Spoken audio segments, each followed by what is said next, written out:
I have to say this because I know our spirit and our emotions get stirred. I'm not against nobody on the panel. I'm with everybody on the panel. I'm not diametrically opposed to anybody on the panel. I agree with everything my brother said about revolutionaryism. So let me ask you guys a few questions. We're in the South. We're in the heart of the South right now. Who fishes? Who knows how to fish? Hands down. Who knows how to hunt? Less hands. Hands down. Who shoots on a regular basis, meaning once or twice weekly? Hands down. Now you see how many hands? Who farms or grows their own food right now? Hands down. You ain't ready to oppose nothing. You are as a part of this system as any white person gentrified in this city.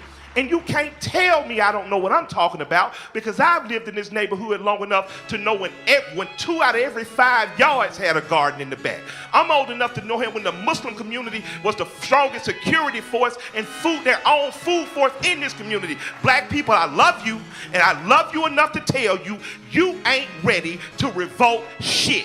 You don't feed yourself. You don't hunt your own animals and slaughter them. You don't prepare your own meat. You don't own your own land. You don't have a seed growing in your window. So when you think about revolutionaryism and you think about fighting and dying in the street, you ain't shit if you can't feed your children. You ain't nothing if you can't teach your children to hunt. I've been hearing this revolutionary talk all my life.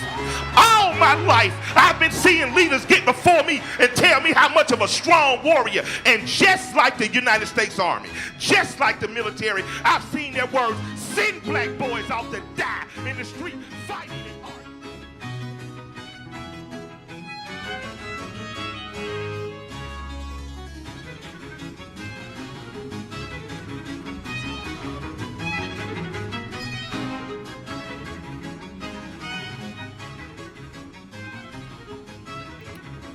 Hey, peace to the species. Welcome to the ALDOR-29 podcast for April 21st, 2020.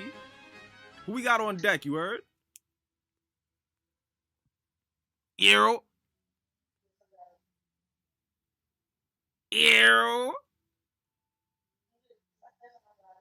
What?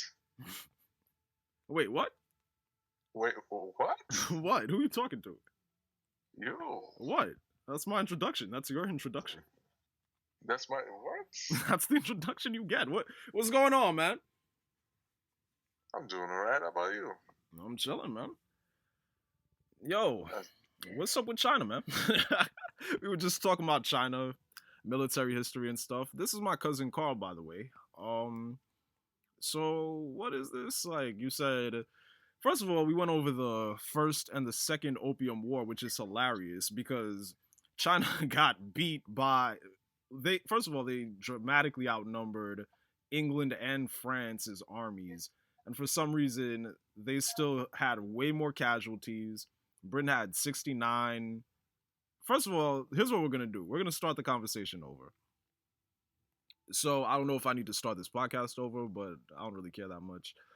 So what's going on, man? My interviewing style is trash right now. A little bit. Whatever, we're trying something different. What's going on? With me or with this You know what? military history? What's going on with you, man? What's going on with the topic? What's going on with you? What's up? I'm doing alright, man. Okay. I'm just working, you know. I'm Keeping your head above water. Worker. Yeah. Okay. So there's that. Okay.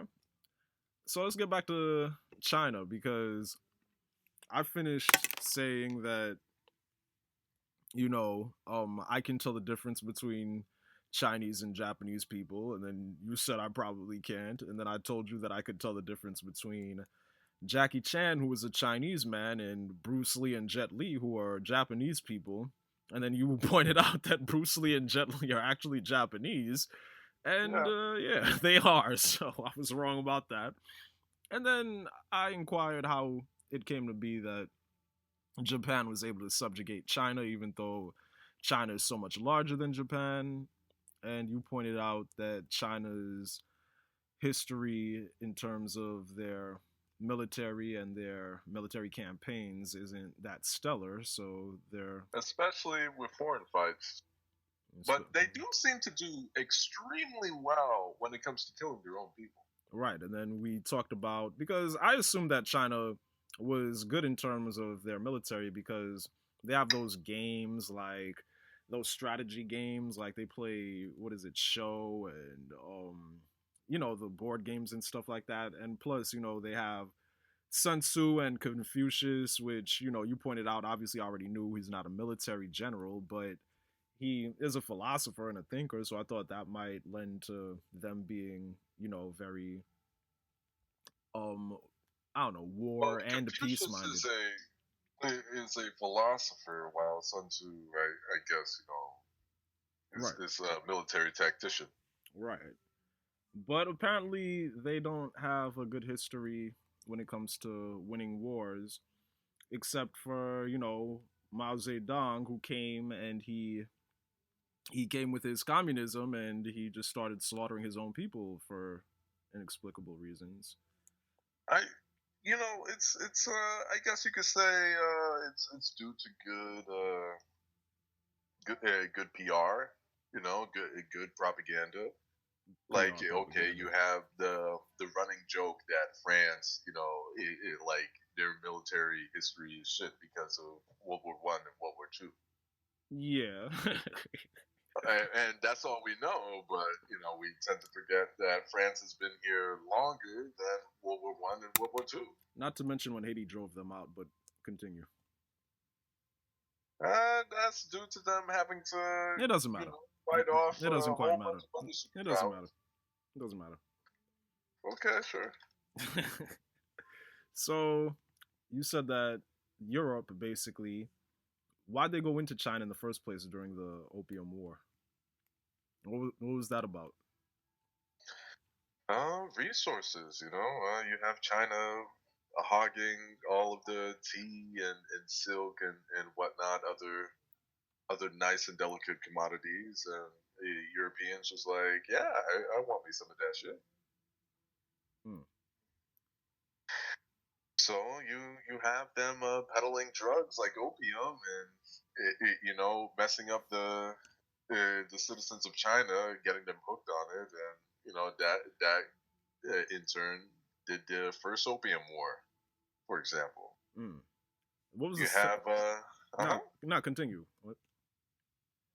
You have the first Opium War on the British side. You have 19,000 or so plus troops, while the Chinese have a little over 222,000 troops. Right.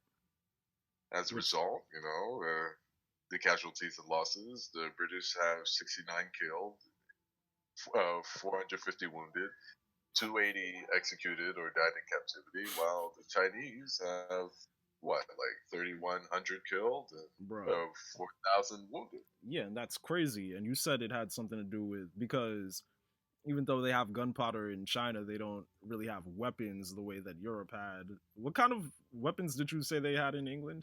Or during this time, I'd say they had guns. Like, okay, sure, maybe some flintlock type of stuff with gunpowder. You gotta stuff the gunpowder, and then you gotta put the ball in there. But it will kill somebody. It will kill somebody. It will kill somebody. And you said China at that time was sporting the bow and arrow look, so they were outarmed. They were just outmatched. They were outgunned. There you have it. Wow. So it's not so much of a mystery how it came to be that Japan was able to subjugate them, and then you have those early 70s martial arts movies and stuff like that, where it's like you have the Japanese characters looking down on the disenfranchised Chinese characters, and putting up signs like "No dogs allowed." You know about that, right? Like, yeah, it's crazy. Oh, it's propaganda, man. What part of that is propaganda? What do you mean? Here you have the Chinese trying to sow patriotism. Like, hey, look at how far we've come.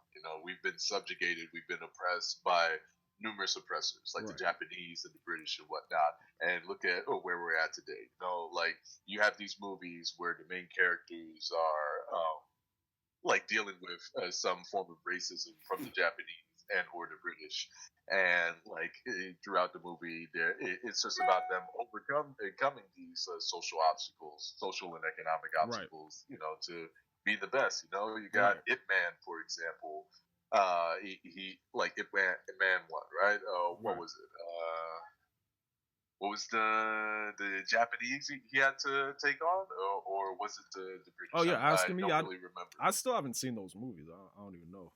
But Oh, I they're think pretty good. the new one is America because I watched the trailer and it's like some United States military yeah. guy. Yeah, but I haven't seen any of them though. But I intend to Almost watch all them. of them, he has to overcome some kind of Chinese racism, like racism towards Chinese people.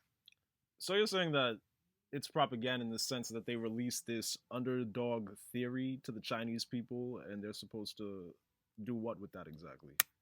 Feel victimized? More like feel good about yourself. Like, hey, here you have this main character, Ip Man, uses like Drew like willpower, through grit, through traditional Chinese martial arts and culture and philosophy. He has overcome these foreign invaders that came here to subjugate him and his people. Mm. Yeah, but I think every culture does that, really. Like, America has Superman, who couldn't be any more of an obvious symbol for, like, patriotism and the American way and stuff like that. And in Japan, they have all those, they have all types of, like, you gotta fight the, I don't know, it's always some kind of kaiju or monster or robot or menace. And you know that it's just a stand in for, the United States. At least when I watch it, that's how I feel. It's like, okay, they're basically sending subliminal messages like, yo, one day we're gonna get the United States back. Like, that's how I feel whenever I watch like those anime and stuff like that. But I think basically every culture, uses propaganda to an extent, not just Well, Asian ones. West, historically speaking, like up until I guess World War I, was like they weren't they were underdogs up until World War I. After World War I, they were one of the Who's top global superpowers at the time, and like they were never the underdogs ever again up until today. Oh, you're talking about the United States. Mm-hmm. So like our media, like okay, sure, they have underdog stories. Who doesn't love a good underdog story? But it's not really grounded in historical accuracy or significance, like the Chinese. Like the Chinese media and whatnot, when they go into like historical based types of media, who's the main enemies? It's either Westerners or the Japanese. Right. And it's some kind of foreigner that they had to, historically speaking, have to fight Overcome, off right. oppression from. Right. While the U.S., we had to make up our underdog stories. Historically speaking, yeah, sure. Like we have World War II movies and whatnot. We weren't really underdogs in these movies, to be quite honest. It's just, hey, you got two like superpowers in U.S. and Germany duking it out. Yeah, I'm not saying there's no struggle. Like, of course there's struggle, especially in like parts of those that war, like the Normandy beach invasion and whatnot. Yeah, exactly. They always are retelling that story. Yeah. But it's not. It's never a point of, hey, I'm an underdog. I mean, when they and do here we are overcoming. When they do the beaches of Normandy thing, it's always made to seem like the hopeless odds or what have you, and then inevitably they win the war. So everybody knows how that ends. I just wish Hollywood was more creative. The only piece of, I guess, cinematography, like genre cinematography, that you have with the U.S. would be, I guess, slave movies. Right. Like that. Historically speaking, hey, African Americans are the underdogs. You know, they have to overcome systemic racism and whatnot, Yeah. being regarded as equipment or later on as 3/5 of a human being. Yep. You know, stuff like that. So, like, yeah, here you have all these slave movies of us trying to overcome and whatnot of They these love odds, historically speaking. making those movies. They will never stop making those movies. I swear to God. Yeah, I'm getting a little tired though. Getting a little tired. I'm over those movies, man. Like, I would like to see, you know, movies of actual, like, hey, it's not like, okay, here we are trying to run away to the Underground Railroad, and get across the Canadian border and whatnot. And, For the longest time, I was just interested in, like, you have these things called African Americans, right? And it's like we can only exist in the context of a Eurocentric society. Like, we can't exist outside of, because it's like, I don't know. I think that the prevailing viewpoint is that we owe our existence, or our existence is contingent upon the dominant, the whatever quote unquote dominant European society. So we can't even contextualize ourselves in a sense that we're not even in the United States. Like, it's like we are a race of people. Why do we have to exist in the context of an American paradigm, or the context of a Eurocentric paradigm? Why can't we just exist as human beings outside of that context, whether it be in another world, an alternative world, and it not be, the main point not be, hey, this is how we're reacting to American society, or this is, all I'm saying basically is to just transcend everything that we've been taught it means to be a black person. You know what I mean? Like, just anything outside of the traditional paradigm. Like, we're always either in modern times, or we're in the slavery era, Civil War era, or something like that. But we're never in the future. We're never in the. This is all we know. That's what I'm saying. But, you know, and that's why I said I used to be interested in that, but I'm more interested in that actually being our reality. I'm more interested in us actually dissolving these, you know, these limitations, like breaking through these limitations and reaching our apotheosis. That's what I'm about. Not too long ago, maybe in like 1950 something or so, like, you have Jim Crow laws and whatnot. Right. You know, where, like, in 1960 something, you have like the Civil Rights Act and whatnot. You know, like, that's still not too long ago. No, I understand. You know, like, we were, you know, our grandmothers or great grandmothers, you know, like, we were either daughters of slaves or were slaves themselves. Right. No, I understand that. Right there. No, I like, totally. How do you start to, okay, we were our history has been taken away from us. You know, our identities have been taken away from us. We don't know anything at all about our ancestry, where we come from, Carl, you know, our history and whatnot. You wanna know what I think the answer is, though? I think I think that the answer is eventually it's gonna have to come to war, and I'll tell you why I think that. Because it's like, okay, all the things that are happening to black people, like, we're swayed this way, we're swayed that way. You might not conform to this facet of African Americanism, this stereotype, whatever the case may be, but you find yourself, it surrounds you because you're put inside of a racial classification, and, you know, it's just so ingrained in our society that it's everywhere you go, and it affects you on some level. So either you live in the hood and you live where the drug dealers are, and you live where the random acts of violence are because of, you know, the lack of education, people's fathers being arrested, constantly taken away, murdered, you know, taken to jail, doing life, 25, 20 years in jail, children growing up without their father, single mother households, abortions, and all types of things that we're just surrounded by based on our racial classification and the way that society treats us, the way that we interact with society, what have you, so on and so forth. And people are just inundated with all of this, and it affects, I think, every black person on a personal level. So it's like, if you want out of it, how do you get out of it? Do you ask the person who's subjecting you to this, the person who's overlooking you? You know, do you ask this person, hey, like, how do I get out of this? Like, can you ease up? Like, can this not be happening to me anymore? No. And I argue that you can't do that, because that's your enemy. You know, the people in power are against you. You know, you're just like you're like you're a second class citizen, and they're not here for you. You're a different nation, so they're just more interested in the welfare of their own nation. So it's there's not a single black person who I can have a conversation with and say, hey man, like, my father has diabetes, and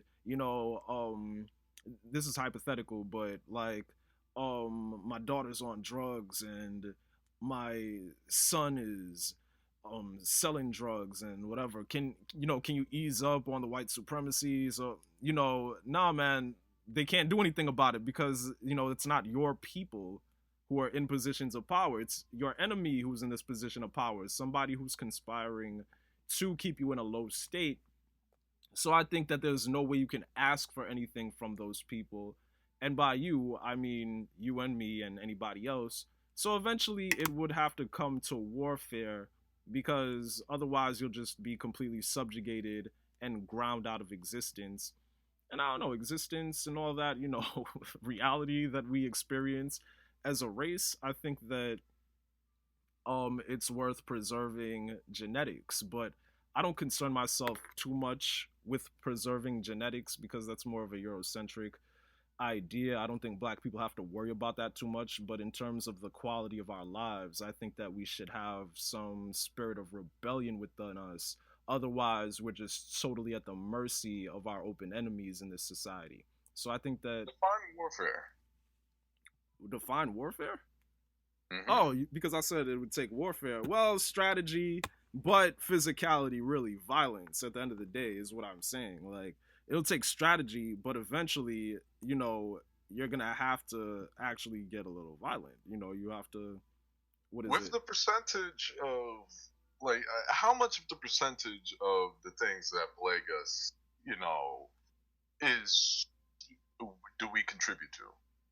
A lot, man, like a lot, but it has a lot to do with slave mentality. It has a lot to do with the trauma that black people have experienced, and not being therapized or not being treated for a lot of psychological, mental disorders and stuff. You have a group of people who have trauma and whatnot. You have a group of people that can't really decide, come together and organize to do anything properly. You have like all these people who pass down from generation to generation, like unhealthy, Yep. like mentalities and physical traits and all this stuff, Yep. or personality traits. Mhm. You're saying you want these same people Look, to look. do some warfare against their quote unquote oppressor. Yes, and I'll tell you something, man. Whatever we were before we, were subjected to the African diaspora or the, transatlantic slave trade and all that, we weren't this. We weren't, as disjointed as we are today. And then over the course of a few generations, basically our culture was torn apart, language was stripped from us, and we were just hurled into chaos and at the mercy of our enemies. I'll say it again, our enemies. We were hurled in the mercy of our enemies. So, that was a process, and it would take another process to undo that. But I really feel like what happened to us was a terrible force of nature. So I think it would take another force of nature or a change of heart or something like that. But honestly, I think that it is possible, because I just look at technology, and then I'll look at something like video, and you have the invention of photography and videography and cinematography and things like that, and it's able to basically what's the inception? It's inceptionalize. It's basically able to implant ideas in people's heads and stuff like that. And shape their dreams and things like that. So I think that the media has a large part to do with that, but the media we know is a monolith. It's not exactly something you can just decide that you want to propagate what you want to a specific audience, just waking up one day and saying, hey, I have an idea, let me disseminate this information that's going to help my people, because you're not in a position of power to do that. But I only say all that to say, besides just cinematography on its own, you also have the internet, and ideas can be spread out through, through the World Wide Web, the information superhighway. And then you have things like memes, and memes are like basically stories that are told. Some memes are more effective than others, and they're told with images, they're told with music, and they're conveyed with video and things of that nature.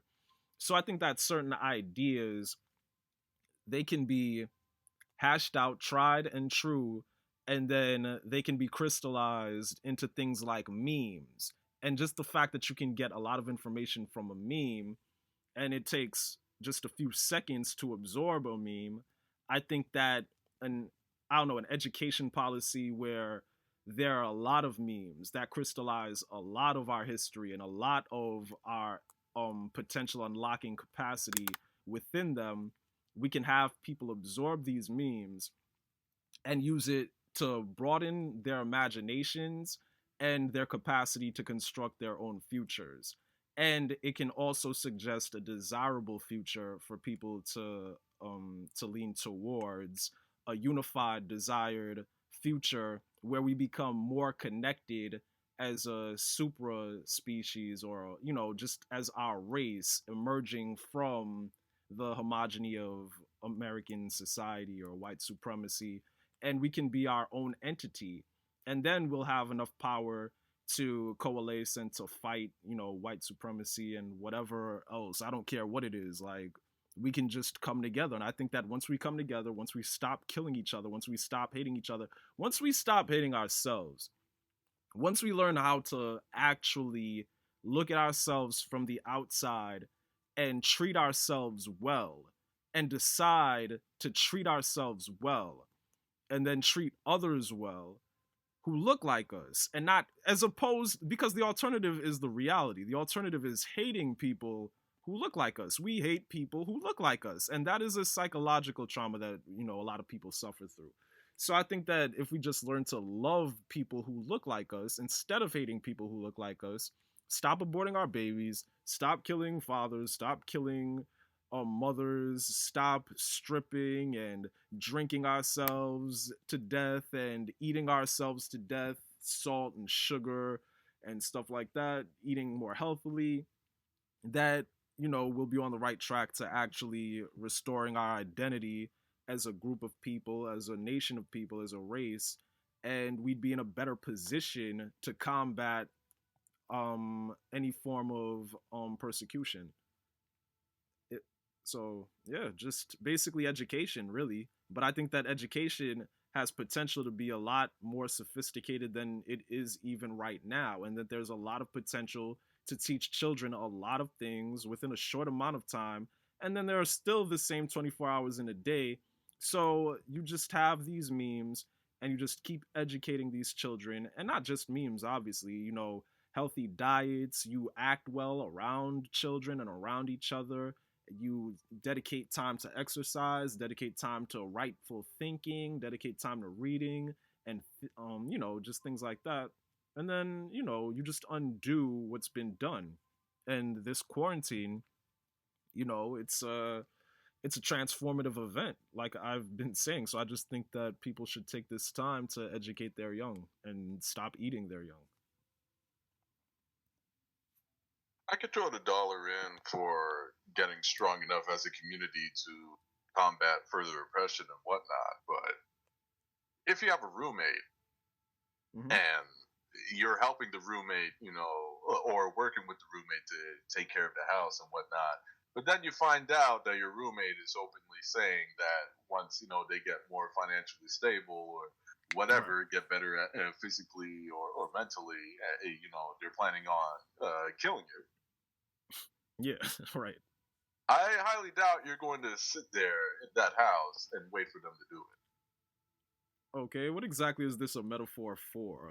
What I'm not following. I'm saying that for your earlier statement of, get better enough so you could like do violence onto let's say the white population. Right. It's not the white I don't think population. that should It's be. the power structure. It's not like just random acts of violence against white people. That's not what I'm saying. But I am saying that it will have to come to a point where weapons are used and things like that. Not saying, and that's how I honestly see this resolving itself. They're not gonna give us the keys to our freedom. We have to seize our own freedom. And Well, nobody is giving you the keys to your freedom. Like almost everybody, historically speaking, exactly. had to get their own keys. Exactly. So, I'm not saying anything I'm not saying anything But without the ones historical that were precedent. more successful Hmm. worked with the people in power. Mm. Eh, Unfortunately, you said like unfortunately, but that's how life is.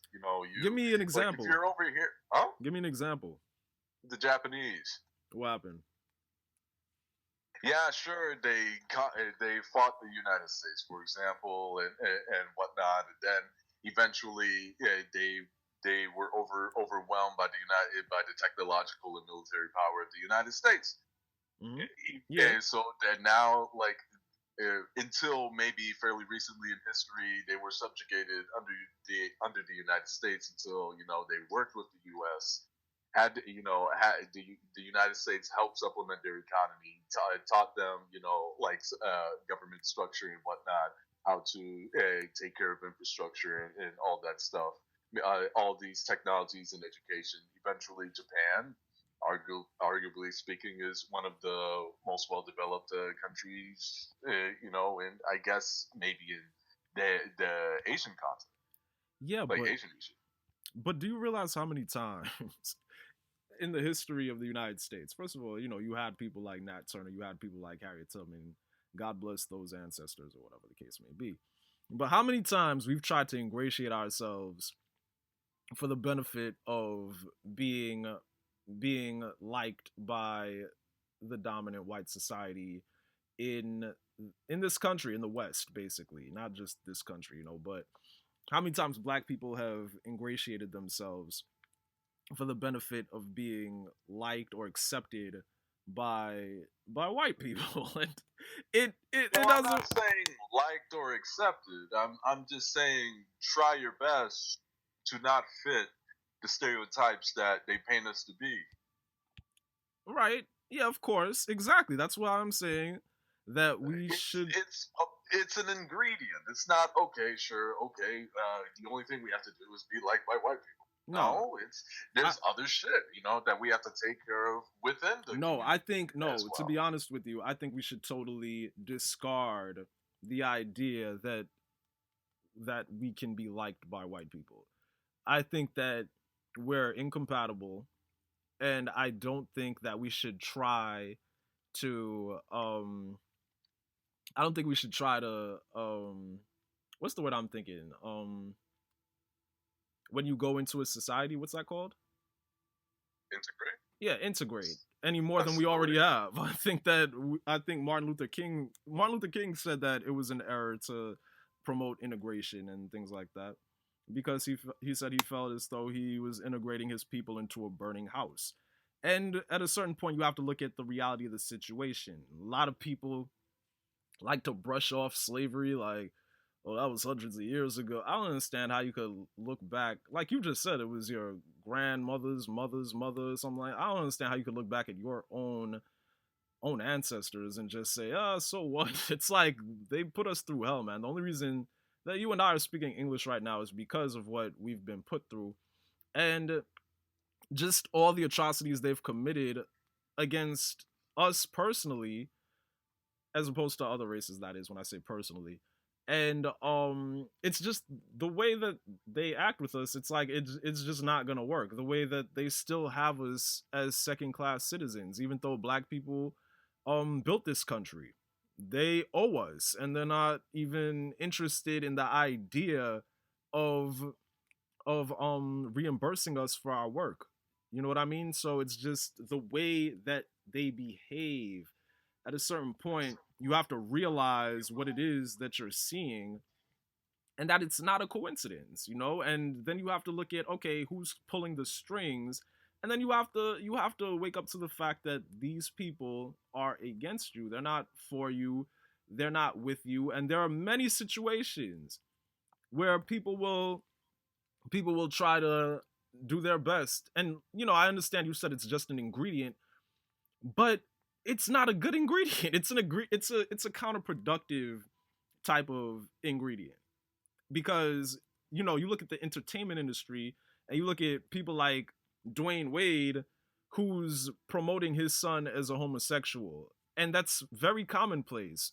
Caucasian people will adopt black children and they'll force them to be homosexuals for the world to see. And you have entertainers, black entertainers like Martin Lawrence, and countless others who put on a dress, Jamie Foxx and Tyler Perry, who put on a dress just to get a check. You know what I mean? Like Dave Chappelle, his whole thing was he wasn't going to sell out, this and that. But then he's on SNL and they put him in a dress, you know, not literally physically, but they superimposed his face on the image of somebody in dress. So I heard, I haven't seen the skit, but I heard about it. Well, Alan, I'm not going to comment on any of those, but right. what But no, my point, just to put, you know what I mean, just my point is that when people try, it's just they just try to emasculate you. They succeed in emasculating people. They just make it clear that you gotta look, here's the receipt. This person jumped through this hoop and that's why they got what they got. They're not just gonna give you anything. They need you to sell out on a certain level, to demean yourself, to dehumanize yourself, or whatever the case may be. Star in a slave movie or whatever. That's every group of people. And that's just the that's what? That's every group of people. That's life. And that's no. I'm talking about black people, and that's just the entertainment industry. Everyone has to sell out in some way, shape, or form to get wherever they need to go or would like to go. Unfortunately, you gotta sell yourself out. But this is no.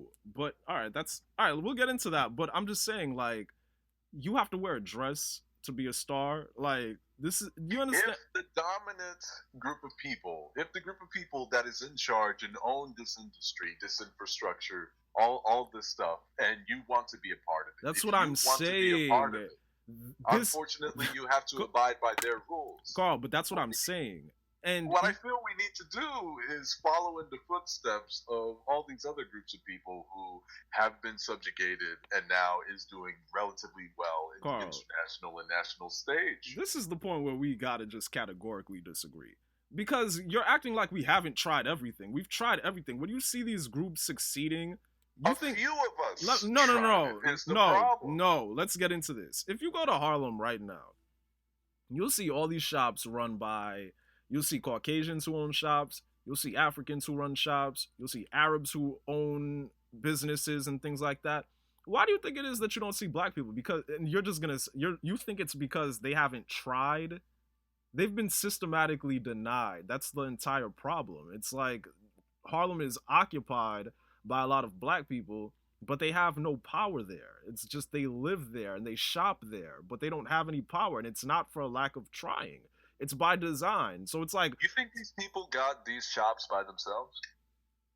Well, if you're talking about like, people tend to stick together. Exactly. So, all right. So if you're talking about like the Chinese, right, or the Asian, what's it called, the people of Arabic descent and things like that, then they have basically a homeland. They have people on the other side who own businesses over there and things like that, and then they just transplant them over here, and then they set up shop over here, basically, is what goes on. Or, you know, they might set up a little business, and then they get more money through marriages and things like that, and all types of business junctures and things like that, and then they get even more money because they basically are setting up a worldwide infrastructure. But we're so terribly disenfranchised that we don't really have that base. Disenfranchised, the spending power, the buying power of the of African Americans, the American black in the United States is more than numerous countries. But that doesn't matter, because it all goes back to the power base. Like, all right, just let me get this. Like, if you look at an Asian and he has roots back in Asia, he has family sending him money and he's sending stuff back and then they're sending him stuff and he's sending whatever, transactions are going on and things like that. He has that power base. If you look in the United States, there is no power base for African Americans. There is no land called black where they get their money and their relatives are sending them stuff. And that's my entire point. That we are disjointed, whether we're geographically located here or whatever the case may be. Even if the Arabs weren't geographically located across the planet, they have that sense of unity that we don't have. And that's my entire point, that we need to be unified. But what's the cost of living for the Arabs back at their homeland? What's the cost of living for the Asians, like Chinese back at their homeland? Is it less expensive? Like their families, like your average Asian person or Arab person doesn't belong to a royal family or have a billionaire husband or wife or family. But if they're coming here and they're purchasing a business, they're poor. Their families back at home. Let me tell you something. Poor. You can't buy a bodega if you're poor. You're not gonna be able to scrounge up the people over here. Their fellow countrymen that come over here and already establish themselves over here. Scrounge money together to help their fellow countrymen who just came. No, I agree with you. I know that, and I agree that black people should be unified. But we have an advantage. No, we have buying power. But we have a standard of living way higher than these people. What you're missing is the fact that we are not together, but you're not really hitting why we're not together. We're not together because we don't want to be together. We're not together because that's by design. It's by design that we don't have that same foundation, economic foundation, that, like, even you saying these people are poor, they may be poor, but they can dig into themselves just like everybody else, and any black person can do it too, but they can dig into themselves, and then they can dig in together with each other, and then this group can dig in with that group because they identify with a nationality, an ethnicity, a race. Black people don't do that, but I'm saying that it's not because we're some freak of nature who just popped up and said, yeah, I'm gonna hate myself. That's all by design. It's by design that black, and that's what, and you scoffed when I said disenfranchised. That's the exact definition of being disenfranchised. This is what being disenfranchised looks like. Disenfranchised.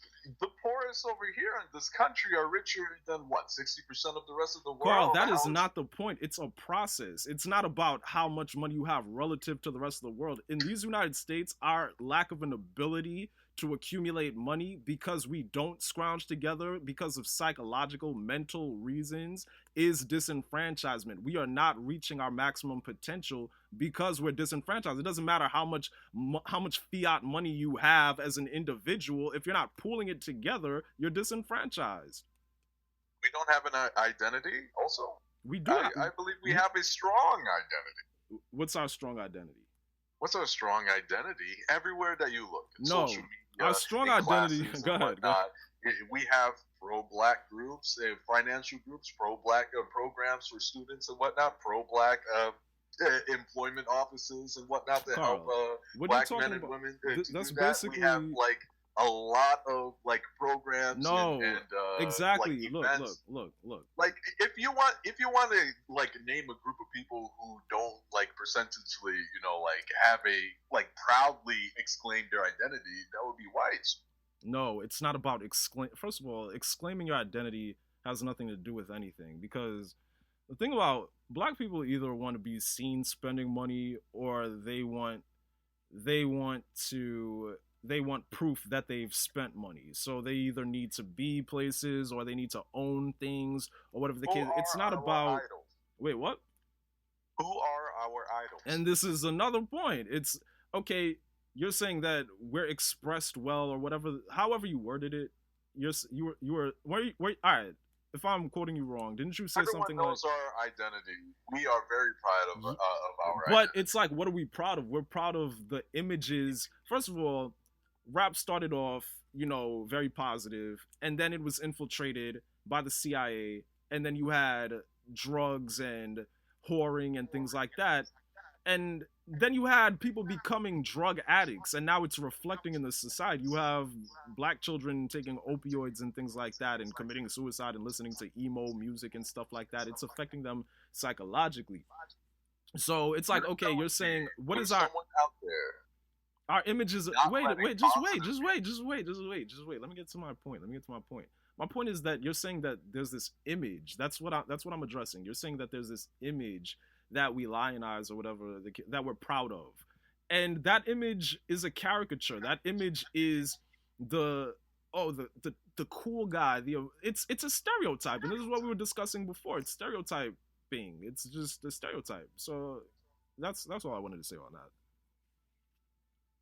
There are rappers that give off, or performers, I guess you could say, celebrities, black celebrities that give positive images and positive, are positive role models. Talk about, hey, let's save money and whatnot. Let's actually use a much broader vocabulary, and, in our songs and whatnot. Let's talk about much more deep issues and whatnot that we don't really talk about as much. All right, but look, at the end of the day, it's They're like not popular. But I know. Look, I know. But nothing's stopping you from listening to them and supporting them by buying their music. Nah, look, man, I'm not. You're not gonna get an argument out of me. I agree with you. I agree with you totally. But that's just not all I'm saying. Look, you're saying this is. Look, I'll point out one thing systemic, and then you'll say what's nothing stopping you as an individual from doing it. But that's the problem. We're too individualized. You said white people don't parade this, that they do by existing and performing exceedingly well in a white supremacy and performing exceedingly well. May I finish a statement before you make a I don't know, like a coy remark? Like, by existing and performing exceedingly well in the context of this society, which is built for them to do so in. So they don't have to go, oh, yeah, I'm white. All they have to do is be themselves, and doors open for them. And if you want to, look, man, I know we could get into an argument. I just don't feel like it's worth getting into an argument about, because this is well documented. So I'm not really going to argue with this about you, but argue about this with you. But anyway, it stands alone as a fact. I don't really have to defend that. It is what it is.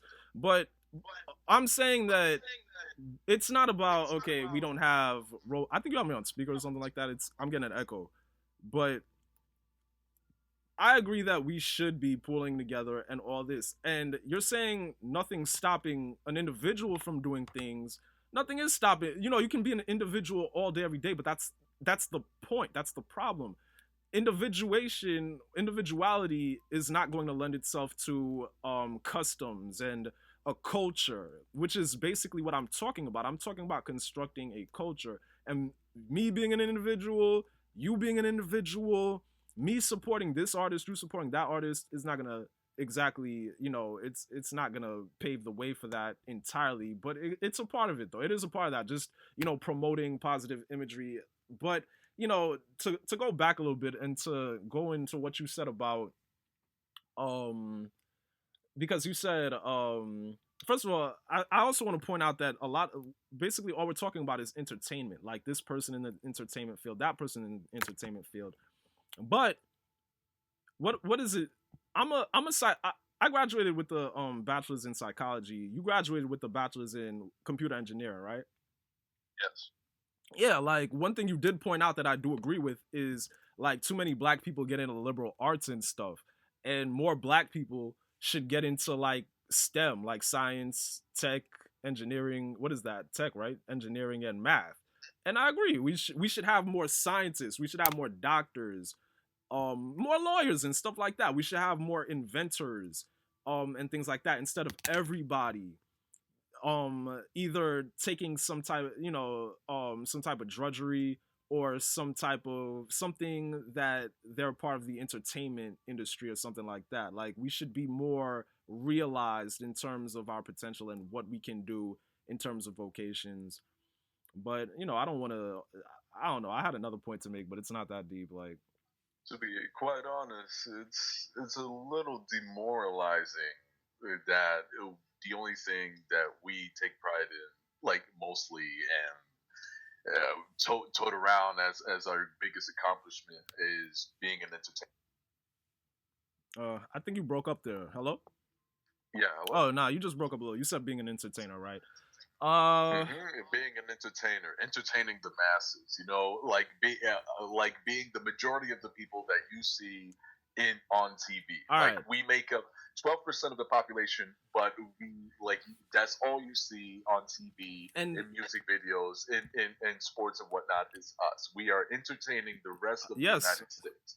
but exactly that is a problem, and I, it's by design. There are roadblocks everywhere you go unless you want to compete with other black people to be an entertainer, to entertain white people, and black people being entertained is kind of like, just a side effect basically. It's just there aren't too many roads that are open. It's like if you want to join the NBA, there was a point where you had the MLB or whatever, the I don't even know if it was called the MLB, Jackie Robinson and all that, trying to join the white majors, but then you had the Negro League, and it's like instead of just saying, you know what, these Caucasian people, man, these white folks, they don't really mess with me like that, man. They call me outside my name, they throw stuff at me, they just dehumanize me at every chance they get. Let me, bump this major leagues whatever white baseball thing. Let me just support the Negro leagues. I'm an amazing baseball player. Let's make this Negro league pop. It's like he just completely abandoned the idea of a Negro league, and it's like he was just so desperate to ingratiate himself to the white league and stuff like that. And that's just the mentality that so many black people have. Like, yo, I'll do anything for this job. I'll do anything. Like, please hire me. I want to be a rapper so badly because that's where the money is and stuff like that. And then you have hyper billionaires like Oprah and Michael Jordan is who else came to mind, and others. Like, you have other billionaires, other multi millionaires, Kanye West, Floyd Mayweather is probably a billionaire at this point. Just so many people with so many millions of dollars because they worked hard for it. But it's like all you are, and this quarantine and self-isolation and all that, and essential businesses and how the movies are shut down, it's teaching people that these are not essential jobs. Like, people with common sense already knew that an entertainer should not be getting paid so much, while teachers and doctors, not doctors, but nurses and stuff like that, healthcare professionals are paid so little. But that's just the reality. That's the screwed up reality we live in. But I'm really saying that more to say that instead of Oprah saying, okay, here's my shot to be a billionaire, spread that wealth around. Like, what's better than a handful of black billionaires is a whole lot of black hundred thousandaires. Just a whole bunch of black people with hundreds of $1,000 is better than all that money consolidated with one person. But there's no such thing as teamwork. Oprah, first of all, I know Oprah comes from a really bad background, so it's not like she was going to be sent out into the world and say, okay, I got to bring this back to the family, and I got to do this, and I got to do that. I got to set up this infrastructure here, and I got to do this for my people. She wasn't really sent with a mission like that. And Michael Jordan, forget about that. He has a vendetta against like the prison system and stuff like that. But like, well, against basically criminals. Not, I won't say against the prison system, but I just feel like that money should be it should be spread around more. And being an entertainer doesn't really justify for me having billions of dollars, except that you're able to sell stuff to people and stuff like that, which is very useful in the capitalistic society we live in. But I don't know. I just feel like there should be a lot more people with a lot more money instead of so few people with so much money. But yeah, entertainment is just it's very That's dominant. all we're known for. That's That's all we see. that's That's all we know. that is I think that's really all we're known for. I think that is all we're known for. Like, even if you look at Neil deGrasse Tyson, if he didn't have like a quirk to him, he wouldn't be as well known as he is. You know, him being a scientist, he's more of a television personality of a scientist. Like he's someone, oh, I'll watch this Neil deGrasse Tyson thing because he's entertaining to watch. So even in that aspect, people don't really go to Neil deGrasse Tyson because it's like, oh, he's the leading expert on this. I gotta listen to what Neil deGrasse Tyson's saying. It's more like he has this appeal. And even the same with Obama. Obama had star power to him, so it's like, okay, let me listen to what Obama's saying. It has to come with some kind of, you know, some kind of pitch or something like that, like some kind of hook. I don't know, but it is all messed up, man. But I don't know. I feel like it can be reversed. Definitely, it ain't permanent. It ain't increase your worth eternal. In this world. You have to make it so that everyone would be extremely hurt if somehow, for some reason, but every black person disappears no. off the face of this earth. Like, you have to make yourself so important and so useful is my problem. I hear what you're saying. I hear what you're saying on like an anthropological, like, global type. I hear what you're saying. I never even thought about it that way. I hear what you're saying. The United States has been going on way before, you know, African Americans started to grace the airwaves and our TV screens and phone screens and whatnot. They were already like doing football and entertainment and movies and singing and whatnot. If somehow we all stop doing entertainment, they're gonna be a-okay. Like, you know, it's come on, don't play yourself. You said the NFL is good. Time out. First of all, please continue. How recent? How recent in American history, you know, the history of this country, you know, were blacks allowed to even be on TV? Carl. All right, let's answer that. I'd say the 50s, maybe even sooner. Like, you might have seen a couple, or you might have seen some people fulfilling some type of servant role or something like that. But maybe the 50s. I remember I saw this I Love Lucy episode, and they had this black woman, and then you just hear Snickers in the audience. I'll never forget I saw that episode. And I guess that was the 60s, 50s, or something like that. And probably before then too. How long have the United States been here? I don't know, like 300 years. Yeah, that's like only fairly recently we've been allowed to be in entertainment. That is, you know, in sports on the national stage. All right. First of all, I'm saying that if for some reason, like this coronavirus thing, this pandemic thing, as you pointed out before, you know, I'm gonna have to address that, but continue. The coronavirus, right? It has showed that entertainment is not essential. You know, right. Movies are not in production. Sports games are not, you know, in play anymore. Like, the season is over until next year, I guess. True. And all entertainment, right? It's not a. I'm saying if for some reason. Nah, you keep breaking up. You said it's not what? You said it's not what? It's not essential. Got it. If for some reason we all decide to quit, or call out sick, or for some reason we all step into like a different dimension and just fuck off away from this dimension, there's not really going to be much hurt. Nah, at least for the U.S. You're totally overlooking a lot. Like, you're saying that the NBA existed before black people. Do you realize we're the salt of the earth? Like, what would the NBA be without black people? That's my entire point. The reason it did exist before black. Yeah, it did, but do you really think it was as exciting? The NBA? Maybe not for us. Not for anybody. That's the only reason black people are in the NBA as much as they are, because we make it pop. The NFL too. You think that we're in there because they're giving us a shot and they just want to see it? We're there because we're the best. They're going to go back to just 3-point shots all day, and like, what are they going to do? Like, without LeBron James? Are you insane? What are you talking about? Us as a people have to start to choose professions and I hear what you're saying, but you missed the mark in terms of our value when it comes to the only reason we're so prominent is entertainment. Look, the only reason we're so prominent in entertainment is because it works. Like, they know it works. They know we don't get any real power, and they know that by being in entertainment, those people will never represent us because they only get as far as they get to superstar status because they're so dependent on the people who give them their platforms. Like the NFL, ESPN, these are not black people's platforms. They're on these platforms through contracts and things like that. And basically they have handlers and things like that.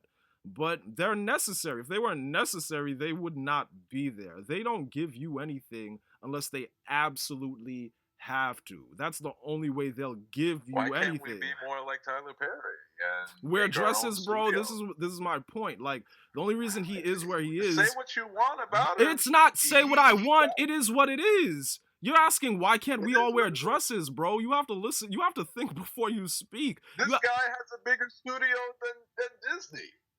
Bro, you realize he's there because of the dresses, right? It's a small price to pay to actually have your own platform now.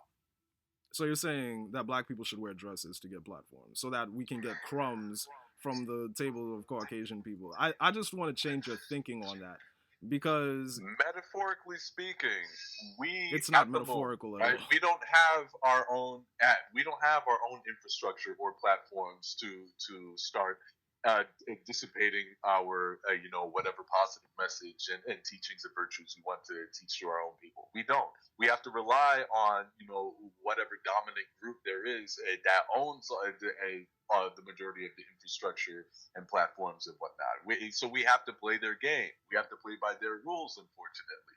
But why not? That's like the way it works, exactly. But why not, like Tyler Perry, for example, play by their rules long enough to gather enough resources to have your own platform? So you're saying why not allow ourselves to be further exploited? That, just to be clear, not look. I don't mean to word it. Group of people have done. All right, but listen to this though.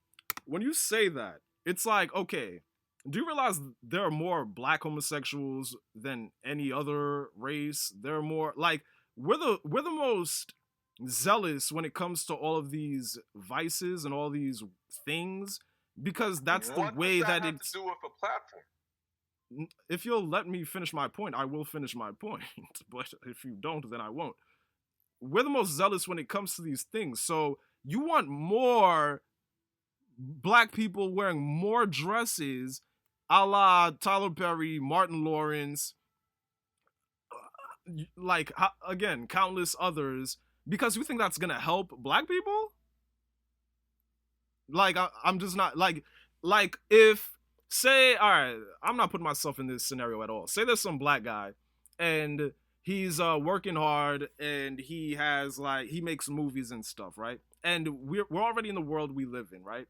This guy, he wants to make $1 billion so he can help people and stuff, just altruistic guy.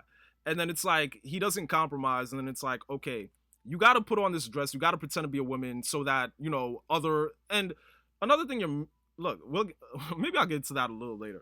You got to put this dress on, and you've got to, and if you want to make it to the big time, like, you got to wear this dress. This is the way the game works. Now he's playing the game, he gets a little success, and then he gets billions of dollars. So now he has a platform to do what exactly? Because if you look at Tyler Perry, all he's doing is promoting homosexuality among black boys. Black boys look at that stuff and it's normalized because they're thinking, oh, look, there's a black guy wearing a dress. Everybody likes him. He's so funny. Da, da, da. And we're already, do you not understand that there's an assault on our youth? Like, that's another aspect of it. It's not just like, hey, it's not harmless. You're making it sound like, it's almost like, hey, let's just, you might as well be saying, hey, let's just do these home invasions. Let's just sell these drugs until we make money. It's the same exact thing because the children are watching. That's always the point. It's like you're influencing children to have no dignity, all the while under the auspices of it's altruistic because I'm in the process of building my platform. It's incredibly, I don't know, it's just irresponsible to do that.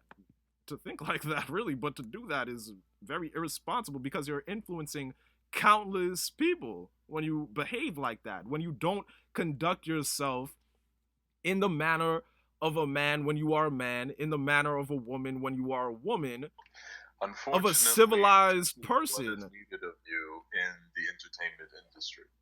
This is the field that so many of us, the majority of us, decide and want to get into. But Carl, playing the industry game, which is already set out.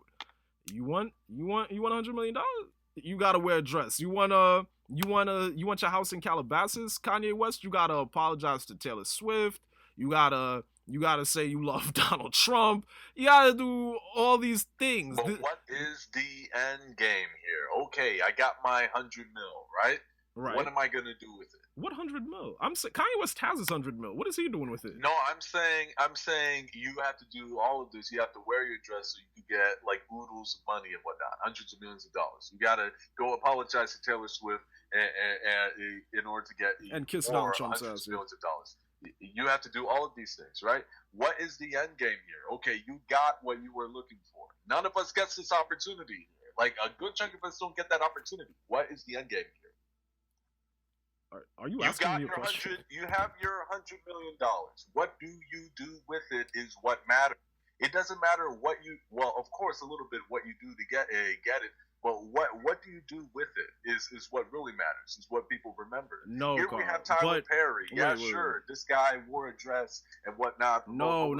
All right, let's drop it because we get it. Tyler Perry wears a dress. He's got $1 billion. $1 billion is impressive. I get it. Look. Instead of saying, wait, no, I'm serious. I see where you're going. It's okay. But instead of doing that, what about focusing, like you said in a prior conversation, STEM? Like, instead of being so fixated on let me enter the entertainment business and continue to perpetuate the propaganda that's being used in an all-out assault against my people, and justified by, the ends justify the means, which they don't. But, that will be your driving force on your egoistic conquest of millions or whatever, Why not just promote becoming a doctor, promote doing, becoming a lawyer, becoming a professor, becoming that in the household, and not worrying about Tyler Perry, who's dressed like a woman, saying, hey, I got here being a woman, take my money. Like, what do you think comes with that? Nothing? Why would you even walk down a path like that? I'm saying it's not even necessarily necessary. Like, what Tyler Perry did was gratuitous. Like, it's just so obviously, like, wrong. Like, yeah, we all saw him getting rich. It didn't happen overnight. But still, any man with any type of dignity is going to look at that and say, yeah, I'm not going... Like, I don't know. I've personally never seen a Tyler Perry movie because I'm not interested in seeing a 21st century minstrel show. Like, this guy's just wearing a dress for... He's just... And this is the image. This is an image of a successful black man. Someone who's wearing a dress. This is just so counterproductive to what I was talking about initially in terms of us being unified and being strong and self-sufficient and all. It's just not that. It's just the opposite. It's doing exactly what the quote-unquote dominant society wants you to do so that you'll be accepted. Do you think they do that by accident? Do you think they have him wearing a dress and then have him making $1 billion by accident? How else is he supposed to make $1 billion and then make his own studio? He used the dominant society's infrastructure and platform in order to do that. Like, this is unfortunately the reality of things. Do you think you want to be a part of a group of people? No. You want to have to abide by their rules. You want to join a club. That's what I'm saying. Like, this is what you get for... This is the point. You're making my point. Like, this is what you get when you try to integrate as a black person into this society. You'll sit there and say that everybody goes through. Do they though? How many Arab actors, Indian actors, Asian actors, Caucasian actors included, unless they actually enjoy doing that stuff like Robin Williams and something like that, or some type of quirky, weird white comedian or something like that. What have you, actors, do you see putting on dresses for the world to see so that they can be in a position of wealth? That doesn't happen to anybody except us. We have to put a dress on, and it happens time and time again. Like I'll go back to Dave Chappelle again. Like, Dave Chappelle, his whole thing was, okay, he has dignity, he's not gonna sell out. But then it's like SNL, they have him in a dress, and then in his special, he's talking about having sex with a man. The transsexual thing. It was a joke, but it's not a joke he would have told 10 years ago. It was just how many 15 years ago. And Arab actors are there compared to black actors? They don't need to be actors because they get their wealth elsewhere. So when what you're talking about, they don't have to wear dresses for the world to see when they make their millions. That's what I'm saying. That's exactly what I'm saying. This is unfortunately what you have to deal with when you want to be a part of a club. Isn't it just that isn't owned amazing? By your own people, unfortunately. Isn't it just amazing how we're saying the same thing? To get their wealth in some other way, whether it may be oil, whether it may be manual labor, hard work, providing a service like laundromats or Chinese food restaurants. Wait, Carl. I'll put it like this. Because we have this way of like arguing when we're saying the same thing. So let me just change the subject a little. Like, let me just shift gears a little. You mentioned Tyler Perry when it came to like a black person, because that's the image of the black person you were talking about before. That's the image. That man wearing a dress. Really. Wait. So why'd you mention Tyler Perry?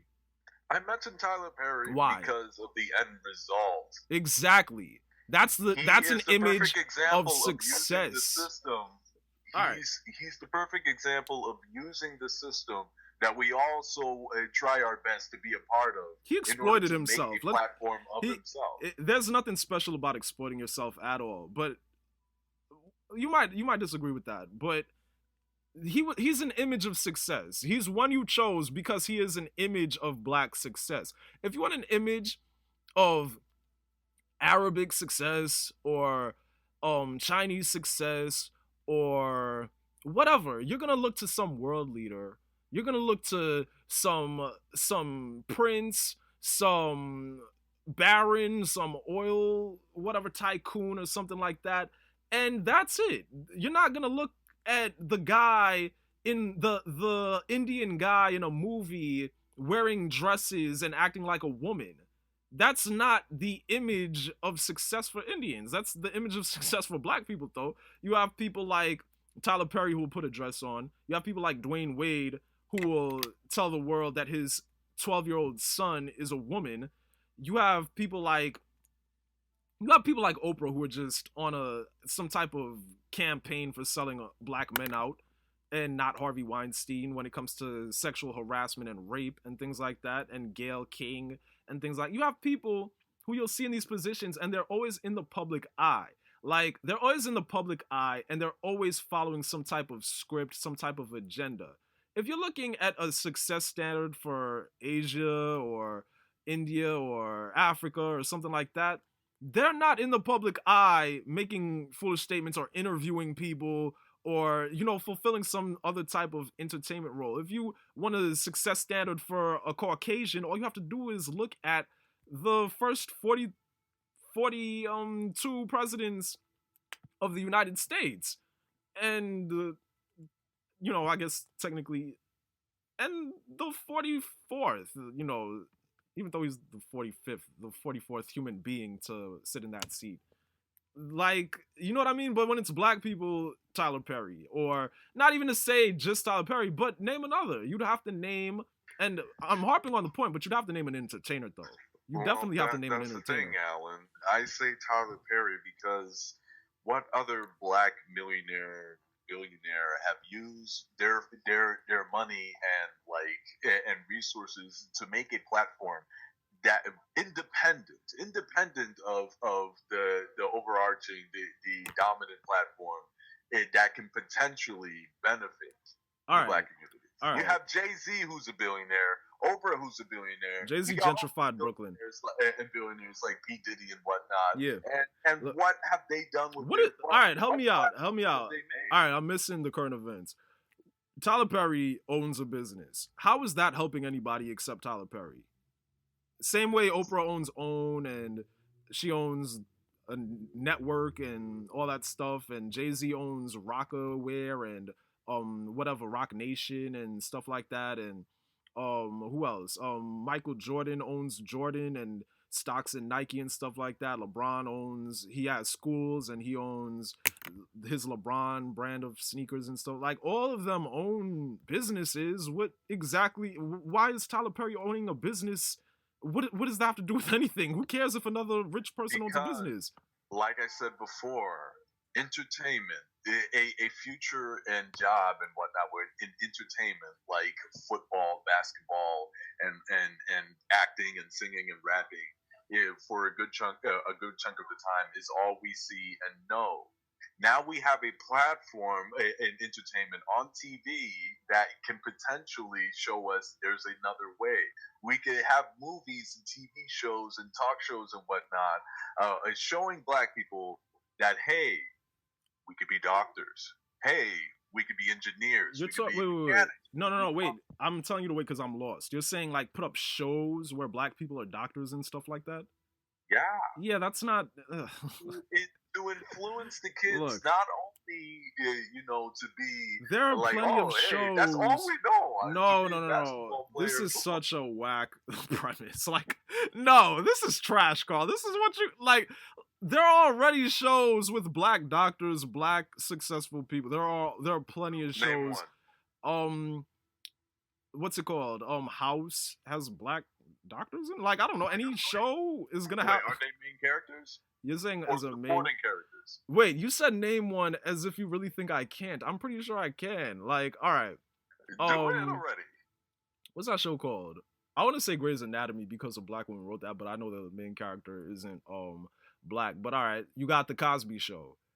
You got well, let's Let's get more recent.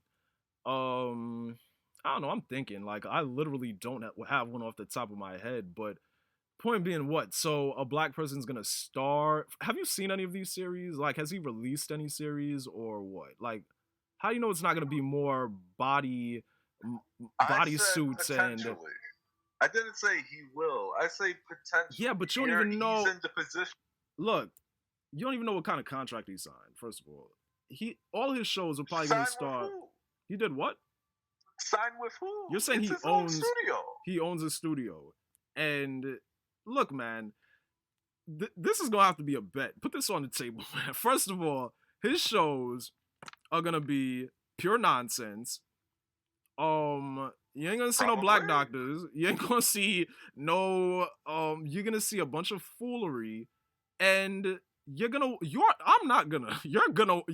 somehow you miss it, and you're gonna wonder why. You're gonna wonder why he can't release anything profound, anything that actually shapes the culture in a meaningful way. I'm not gonna wonder that at all, because his works, they're evident. This is what he does. He releases nonsense. I don't know. Anyway, I never said he was going to. I said he's in the position to. Maybe he's not. Maybe you just think he is because he has $1 billion, and you think that he can't have a boss because he has $1 billion, but you don't realize that he has a boss yet. Like, who do you think made Oprah do the coonery that she's been doing recently? You think she did that of her own volition? Oprah is independent now. She's a billionaire. She can literally do anything she pleases. I don't think she can, because I think that she stands to lose if she does anything she pleases. I think that you think that once they reach $1 billion, that it's like the rings around Saturn just sustaining themselves in orbit around them or something like that. But they stand to lose investors. They stand to lose money if they're not pushing an image, if they're not pushing what these investors want them to push. There's always these people are not free from the puppet strings at all. Investors from And sure. these people are the most terrified to lose what they have. They may lose investors from certain groups of people that do not wish for us to see positive images of ourselves. But as I said before, we have more spending power and buying power than whole country. Bruh, let me ask you this. You're telling me we cannot invest in this shit? In what? Like these shows and whatnot, or programs or platforms that potentially Oprah is able to do, or Tyler Perry is but able why to do, all right, if they decide. But why invest in a black program? Why not all of us just decide to invest in any program, period? Like, what difference does it make if it's a black program? We could have done this forever. This isn't. Who has our I don't best know. It's like interests the at gates of heart? heaven have. I just don't see what you see. Like, it's like the gates of heaven have opened up before your eyes, and you're trying to show me something. But I'm not impressed by the fact that Tyler Perry has $1 billion and he owns a company. I'm not. It's not special. It's not new. It happens often. Jay-Z did it recently. Tiger Woods has a business and he's a billionaire. And others. So it's just not.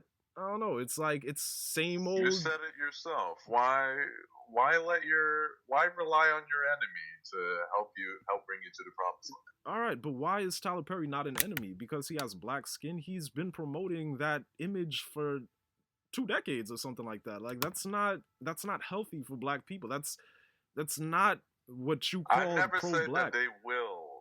They won't Do a positive image. I'm saying they won't. Too. I'm saying they won't. Unfortunately, to get to where we would like, for example, make a platform, have our own independent platform and whatnot, instead of relying on the platform. But wait. All right, we're gonna end this podcast soon, but I want to make this point. We're still I just want to be clear. We're still talking about entertainment. And the whole problem is that we're so fixated on entertainment. It's like it's enough entertainment for the past 100 years, more than that, really. Because you brought up how we just started on TV, I guess, but blackface has always been a thing. Minstrel shows, even before cinema was consumed by most of the American population. It was just it's a genre unto itself, just exploiting black people. This isn't novel. It's not. I don't know. It's not. I don't know. I just don't see it. But it's just more entertainment. I just think that whether you put a black doctor on TV, I think it's enough entertainment. I think it always comes with a price tag because he's not just going to be showing what he wants. He has investors. He has people who are advertising. He has advertisers. He has what do you call it? And he has endorsements and whatever, things like that he has to uphold certain stipulations. You're saying he's not signing contracts. I doubt that very heavily. You know what I mean? Like, but it's just too much entertainment. I think that we need to veer away from our reliance on the media, because I think the media is what's shaping us, putting us in such bad shape, portraying such bad images of us from, because you had the gangster. There's a reason why hip hop was infiltrated. Like, you had the positivity, then you had the gangsterism, and now you have the drugs and the homosexuality and the everybody's the same and everybody's my friend and all that nonsense. And it's because that's the image that they're clearly Confederate against us. And this is my entire point. This is why we don't need to keep integrating. It's a horrible idea. Because then you have Tyler Perry and you're going to wonder where your scraps are from brother Tyler Perry. That was never your brother, man. Tyler Perry was never a brother. But you're going to wonder where your scraps are. Or some people, they could look up to that and then they could start wearing their dresses and influencing more idiots to wear dresses or whatever, and influencing people like Dwayne Wade to say, hey, look at my sacrificing their sons and molesting them basically by just exploiting them and putting them out there like, hey, my son is a woman. Like, what type of, that's molestation. That's child molestation. But I just think it's enough entertainment and that we need to be active. We just need to basically educate our children and come out of this spell that we have to, if we just get if we just start hoarding our billions, like, we'll be free from oppression. Like, what are you gonna do with those billions? You know, as soon as you get your billions, they're just gonna say your billions don't mean anything. Like, your money coming out of your black hands does it. I guess you don't know that. I kind of know it, so I can just say it and it sound condescending. But it's not my intention to sound condescending, but it's just, I don't know. You're just, because we kind of went into entertainment a lot more. But that's my finishing statement. I just had a problem with the entertainment stuff. Like, but like, what's your final point though? Like, how is this gonna help black people? Like, Tyler Perry, you don't even have to keep going into Tyler Perry, but how's this gonna help black people? Because we kind of went from Chinese people to us, but I don't know. We were talking about oppression. Saying, like everyone else, we just have to use the system of the dominant group of people in order to make something of our, gather enough capital and resources in order to make our own platform, make our own businesses, make our own infrastructures. Because unfortunately, we can't just sit here and keep complaining about, oh, we're being mistreated in this field, or mistreated in that company and whatnot, or, you know, oh man, I'm tired of seeing black men in dresses, when we're over here at the same time trying to be a part of said clubs, societies, businesses, organizations, and whatnot. We have to. That means we have to abide by their rules. All right, so here's a question for you: would you put on a dress to get $1 billion? Like, would you start starring in movies wearing a dress and stuff like that? Get $1 billion? Yeah. Yeah. Yeah, I knew you'd keep it real, but would you do what Tyler Perry did to get $1 billion? Son, sans getting raped or whatever happened to him. 10 times over to get $10 billion in order so I can help out like my constituents. This doesn't bode well for you, Carl. But to answer my own question, I wouldn't. But pride is what will kill you. But besides that, I don't know. We kind of got polarized there, which is always a good thing, because I was talking more about rebellion, and you just went in the, got something in my throat. You just went in the opposite direction, talking about, you know, integrating even more. Which I don't even think is possible, but integrating, you know, continuing the path that we're on, you know, just further integrating into not into goal in mind, different mindset. What's the different mindset? What is the goal here of us integrating currently right now? Nothing really. Just go day by day.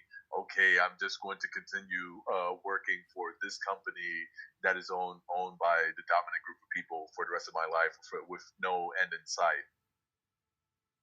So let me ask you a question. I could work for this company, take my knowledge that I get from this company, see how they work and whatnot, and then make my own similar company that I will in turn, you know, employ, you know, mostly people, mostly, you know, my constituents.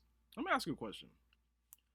You see, like, how you have Martin Luther King, and then you have Malcolm X, right? And you have the Black Panthers and stuff like that. Do you think that, like, Fred Hampton, right? He died at actually a young age, but do you think, like, the Black Panthers, do you think that they don't know anything about history and warfare, or do you think that they might be versed on it? Or, like, what do you think? Like, do you think they were just guessing? Do you think they were strategic at all? Do you think they were implementing any type of effective strategizing, or do you think that they were just, like, what do you think about the Black Panthers in terms of strategy and stuff like that? There's a time and place for everything. There's a time and place for violence. Many, you know, the show of force and whatnot. Sometimes, historically speaking, as you see, like Mao Zedong once said, political power comes out of a barrel of a gun. You know, you have voter suppression and whatnot. You have blacks not being allowed or able to vote and whatnot. You have the beginnings of the Black Panthers. All right, you have them. With their guns to protect their fellow blacks. Look, you have them, but in terms of their strategy, do you think that they were wrong for doing what they did?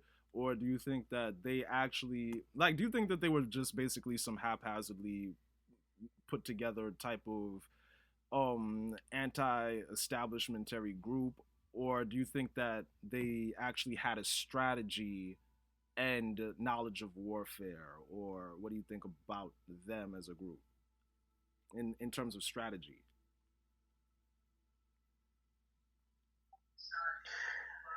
They had their minds set in the right place.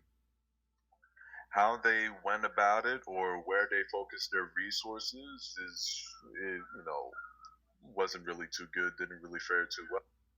They could have focused more on PR. PR is always important, extremely important. It's not only your fellow brothers and sisters that you have to impress and get by your side. You No. also have to get people outside of your group No, to that's see. all right. That's the point that That was the downfall of No. the Black Panther Party. No, the CIA was. Whether they got other, it's the FBI and such. But my thing is, you don't need to go to other people. You don't need to impress anybody. All you have to do, I don't know, I'll take it back to the basics. Learn how to basically look at yourself and accept yourself and love yourself and forgive yourself, and then forgive other people, and then work with other people. Learn how to communicate with other people. Learn how to be patient with other people who look like you. And don't worry about anybody else. Just love yourself. And to love yourself, somebody's going to have to get a demotion. You're going to have to stop, I don't know, you're going to have to stop looking up to the white man or the Asian man or whoever, and you're going to have to love yourself, because we can be our own economy. We don't have to worry about what white people are doing, period. There's this illusion that we have that they have this yoke of iron around our necks and that we can't break free, and I'm going to wake up tomorrow and I'm still going to be... No, just decide that they don't have that power over you, and that's it. And then when they react to that, which they will, because they can't stand it, you have to stand even stronger and closer together.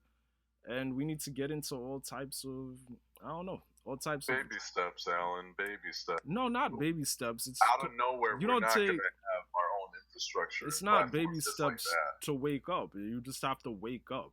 That's not baby steps. Just wake up, and then from there, let history change when you wake up around you. Don't worry about how am I going to change. You'll be taken care of, I guarantee you. Like, anyway, that's how I feel, and that's what I think. So it has to count for something. And if you look up the word bondage in the dictionary, nothing about that definition says eternal. So nothing about whatever is eternal. Only thing that's eternal is death. So I'm gonna leave on that point. Thanks, Carl. This was a very... Thanks for having me. Yeah, man. This was a very fruitful conversation. I just wish that you weren't as stubborn as you are, but man, we're gonna continue this conversation, man. This is all we ever talk about, man. All right. Any last words? Any parting words for the audience? I said my piece. All right, man. That's a powerful message. All right. Everyone have a wonderful week. I'll see you next Tuesday. Thank you.